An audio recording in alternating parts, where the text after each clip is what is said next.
প্রিয় সুধী, আসসালামু আলাইকুম। আপনারা দেখছেন ৭৬ বাংলায় ক্যামেরায় সিংড়া সরকারি কারিগরি স্কুল ও কলেজ এবং কারিগরি প্রশিক্ষণ কেন্দ্রের ভবন, যেগুলা পরিত্যক্ত অবস্থায় পড়ে আছে এখন। এটা তৈরি করা হয়েছিল বিগত আওয়ামী লীগ সরকারের আমলে। তথ্যমন্ত্রী জোনায়েদ আহমেদ পলকের এরিয়া এটি। জোনায়েদ আহমেদ পলকের নির্দেশনায় এটি তৈরি করা হয়েছিল।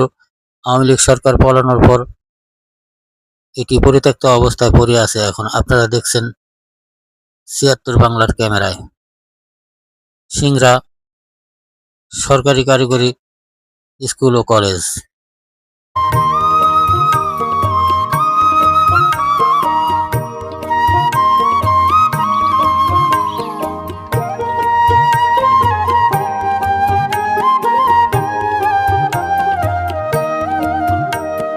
সুথির বল খাইলায় আমান বনিলে আসো।